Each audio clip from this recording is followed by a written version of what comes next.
जय जगन्नाथ आप सभी को। होप करता हूँ आप सब मेरी तरह हेल्दी और फिट होंगे। आज हम आए हैं धामनगर के और एक ऐतिहासिक स्थल में, जहाँ पे 1565 में एक युद्ध हुआ था। वो दिन इतिहास का एक बहुत ही कड़ा दिन था, जहाँ पे काला पहाड़ और हमारा उड़ीसा का आखिरी हिंदू राजा राजा मुकुंद देव,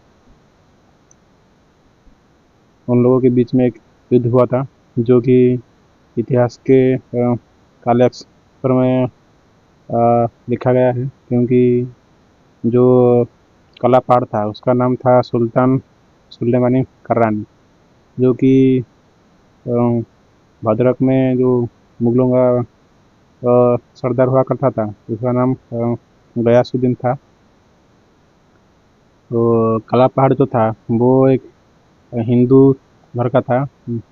उसको गयासुद्दीन का बेटी पसंद आ गया, इसलिए उन्होंने हिंदू धर्म से अपना धर्म परिवर्तन करके अपना नाम सुलेमानी कर्रानी रख लिया।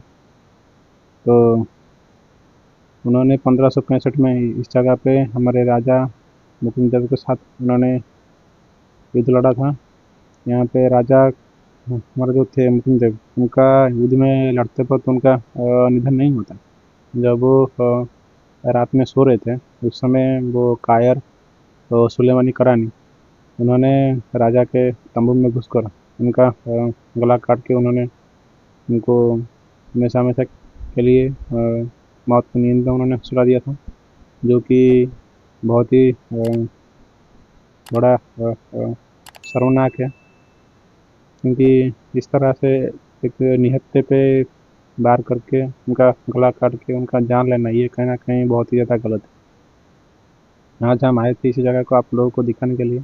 होप करते हैं कि मेरा ये थोड़ा बहुत जो डिटेल्स है आप लोगों को ज़्यादा से ज़्यादा पसंद आए। ये जगह हमारे धामनगर के आपको मेन रोड से आपको कम से कम 7-8 किलोमीटर आपको अंदर आना होगा, फिर जाके आपको ये जगह मिलेगा। इस जगह का नाम है गोहिरा टिहरी। यहाँ पे और भी एक जगह है जहाँ पे आपको एक जो गोहिरा टिहरी का जो मठ है, आपको वो जगह आपको यहाँ पे देखने को मिलेगी। क्योंकि यहीं से थोड़ी दूर पीछे आपको बैतरणी नदी है, जहाँ पे राजा जजाति केसरी जी ने अश्वमेध यज्ञ किया था। जो कलाकार था, उन्होंने हमारे आखिरी हिंदू राजा मुकुंद का उनका जान लेने के बाद उन्होंने इसी नदी से उन्होंने पानी पी के ये जगह छोड़ के उन्होंने वापस गए थे। लेकिन जब ये युद्ध होने से पहले राजा यहाँ हमारे जो थे वो खुर्दा से थे, चालुक्य डायनेस्टी से। युद्ध लड़ने से पहले उन्होंने यहाँ पे 2-4 तालाब उन्होंने बनाया था। एक तो यहीं पे है जिसका नाम है आलमचंद, और एक रानी तालाब है। और 2 तालाबों का यहाँ से थोड़ा और दूर है, क्योंकि मेरे घर से कम 10-12 किलोमीटर दूर है। तो फिलहाल आज हम वहाँ पे नहीं जा रहे हैं। जाएंगे तो कभी आप लोगों को उन तालाब का नाम भी आपको बताएंगे, और उसके बारे में थोड़ा बहुत जो डिटेल्स है वो भी हम आपको बताएंगे। यहीं पे बहुत सारे राजा राजाओं ने आकर यहाँ पे जब वो युद्ध करने के बाद वो यहाँ पे आते थे, वो लोग यहीं पे रुक कर थोड़ा बहुत मस्त रेस्ट करते थे। यहाँ पे उन्होंने लोगों के साथ जो जो दिक्कत परेशानी था उन्होंने उसको भी सॉल्व किया है। तो इतना है मेरे पास आपका डिटेल्स। लेकिन कलापार ने जो किया था हमारे राजा के साथ, ये कहीं ना कहीं बहुत ही बड़ा गलत और शर्मनाक हरकत है। इस जगह का और एक रहस्य है। जब कलयुग का अंत होगा, यहीं पे एक जो पेड़ है उस पेड़ का नाम है पीपल का पेड़, जहाँ से 12 हाथ का खंडा निकलेगा, जिसको हमारे कल्कि पुरुष अपने हाथों में धारण करके कलयुग का अंत करेंगे, जिसकी रक्षा स्वयं बजरंगबली कर रहे हैं। वो भी मैं आपको दिखाऊंगा। और यहीं से जो गोरा टीकर का जो मठ है, यहाँ पे एक बहुत बड़ा सांपों का गुम्फा है, जिसे मणिनाग कहते हैं। वो हर दिन रात में, कभी कभार दिन में भी लोगों को, यहीं के लोगों को दिख जाते हैं आलमचंद तालाब में पानी पीने वक्त।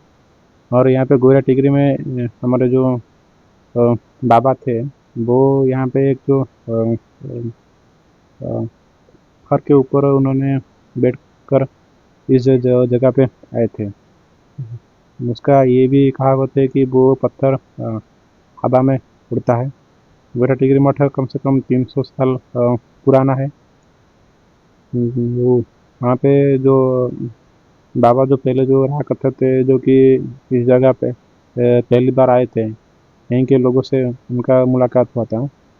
वो पत्थर वो यहाँ पे एक जो पीपल का पेड़ है, वो वहाँ पे था, लेकिन उनका निधन होने के बाद वो पत्थर वहीं का वहीं रह गया। लेकिन एक दिन यहाँ पे एक जो गांव के लोग थे, जो उनसे ज़्यादा मिलते जुलते थे, उनके सपने में आकर उन्होंने कहा था कि जिस पत्थर पे मैं यहाँ पे बैठकर आया था, जिस पत्थर पे बैठकर मैं यहाँ पे लोगों के साथ में बातें वगैरह क्या करता था, उस पत्थर को अलग जो यहाँ का जो मठ है गोरा टिकरी में, उन्होंने उसको यहाँ पे रख दिया था। और गोरा टिकरी इस जगह का नाम इसलिए है, जब अ, मोहम्मद जब यहाँ पे यज्ञ कर रहे थे, उनका यज्ञ का प्रकोप इतना था कि उसी प्रकोप से यहाँ का जो यज्ञ कुंड है, उसका वो और भी ज़्यादा गहरा हो गया था। इसीलिए इस जगह का नाम गोरा टिकरी है। और ये जगह का जो कहावत है कि ये जगह बहुत सारे देवियों के मंदिरों के साथ कनेक्ट है। जासपुर के साथ, संबलपुर के साथ, और भी 8 देवियों का जो मंदिर है, वो भी उनके साथ कनेक्ट है। और साथ ही साथ यहाँ पे जब कलयुग का अंत होगा, कल के पुरुष हमारे जासपुर में बिरजा क्षेत्र में, वहीं पे उनका जन्म होगा। और आपको मैंने जो बताया कि हमारे कल के पुरुष समाज जो जासपुर में बिरजा क्षेत्र में उनका जो जन्म होगा, वो यहीं पे हमारे महाभारत के समय से और रामायण के समय से जो भी 8 चिरंजीवी हैं, वो लोग उनके साथ मिलकर इस कलयुग का अंत करेंगे। अभी मैं फिलहाल में आपको मैं बता रहा था कि जो जगह का नाम जो गोरा टिकरी है, यहाँ पे ब्रह्मदेव जब यज्ञ कर रहे थे, उस यज्ञ का प्रकोप इतना था, उसकी वजह से यहाँ पे एक बहुत ही बड़ा गहरा गड्ढा हो जाता है, जिसकी वजह से इस जगह का नाम गोरा टिकरी पड़ा। पहले मैं आपको दिखाता हूँ जहाँ पे हनुमान जी हैं और उस बार हाथ तलवार का रक्षा कर रहे हैं, जिसको कल के पुरुष इस कलयुग के अंत में अपने हाथ में धारण करके कलयुग का अंत करेंगे। पहले मैं आपको वो मेरे दिखाता हूँ।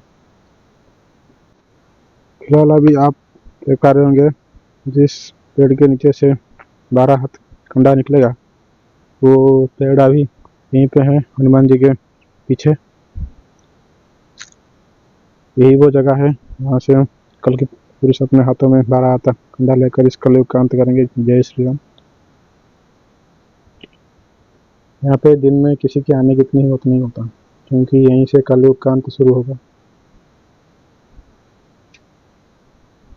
और उस तरफ है राजा जी का समाधि स्थल। और उस समय आप लोग देख पाएंगे यहाँ पे जो खाली मैदान है, उस समय 1565 के आसपास ये जगह पूरी तरह से कूद का मैदान बना हुआ था। लेकिन फिलहाल अभी इस जगह को आर्कियोलॉजिस्ट सर्वे ऑफ इंडिया के हाथों में नहीं दिया गया है, क्योंकि यहाँ पे मिट्टी के अंदर और भी कई सारे राज हैं, जिसको उजागर करना अभी बाकी है। लेकिन इंडियन गवर्नमेंट ने इसको फिलहाल अभी आज ए टूरिस्ट प्लेस के हिसाब से नाम तो बता दिया, लेकिन पूरी तरह से इसके ऊपर पूरी काम खुल के अभी तक नहीं किया गया है, क्योंकि इस जगह बहुत बार बोलने के बाद सरकार ने जगह को आज ए टूरिस्ट के प्लेस के तौर पे उन्होंने बताया है।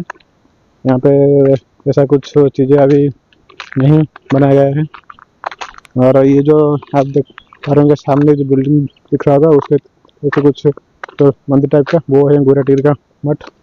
और उस तरफ है बैतरणी नदी, जिसके पार राजा जगदीश केसरी जी ने जो हमारा अश्वमेध यज्ञ किया था, क्योंकि उस जगह पे 99 शिवलिंग है, जो कि वहाँ पे बहुत सारे ऋषि मुनि रहा करते थे।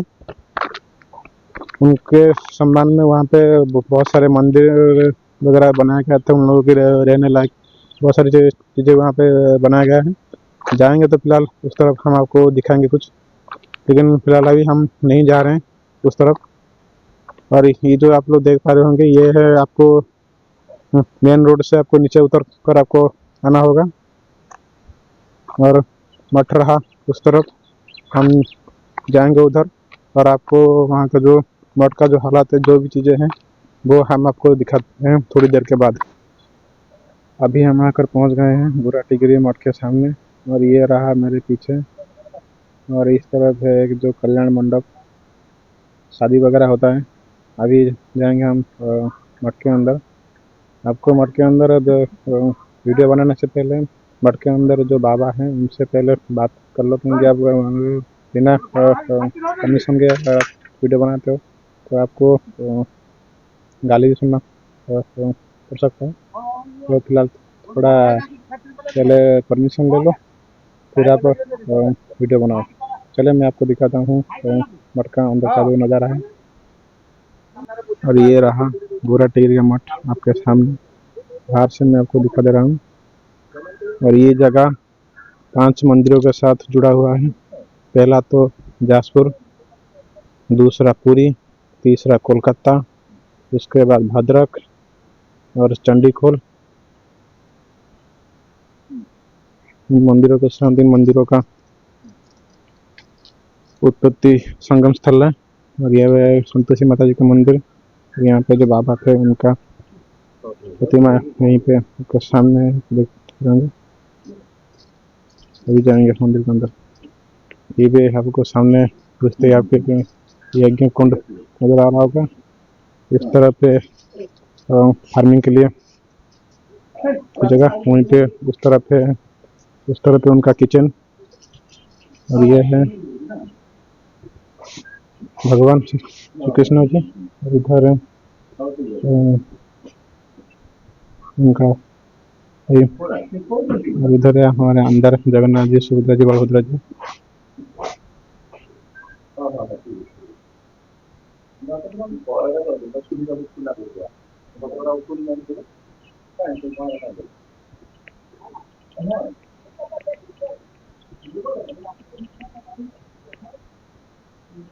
ये रहा, इसी पत्थर में बाबा जी देखकर यहाँ पे आए थे, जो कि 1710, कम से कम 300 साल पुराना ही जगह।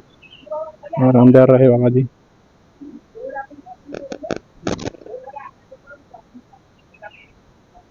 ये है मठ का अंदर का कुछ परिसर, मैं आपको जो दिखा रहा हूँ।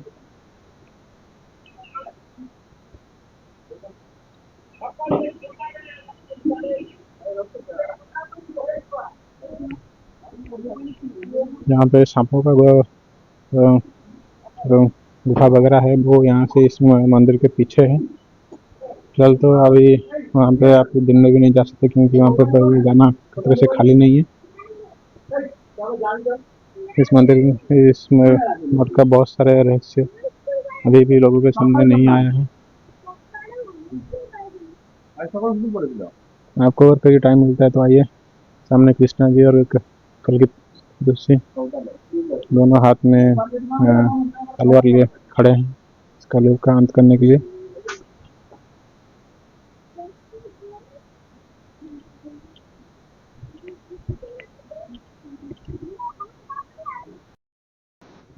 अभी हम आ चुके हैं आलमचंद तालाब। आप लोग देख पा रहे होंगे मेरे पीठ पीछे है, जो कि 1565 में राजा मुकुंद देव ने यहाँ पे इसको बनाया था।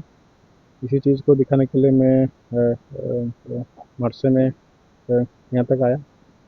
होप करते हैं कि आज का ब्लॉग और आपको ज़्यादा से ज़्यादा पसंद आया होगा। तो पसंद आए तो ज़्यादा से ज़्यादा लाइक करें, कमेंट करें, शेयर भी करें, और सब्सक्राइब भी करें। और ये जगह, ये तालाब है, यहीं पे मॉर्निंग वॉक हर दिन आते हैं, रात को कभी दिन में भी आते हैं पानी पीने के लिए। तो आपको मिलते हैं और एक नई जगह पे, तब तक के लिए बाय बाय।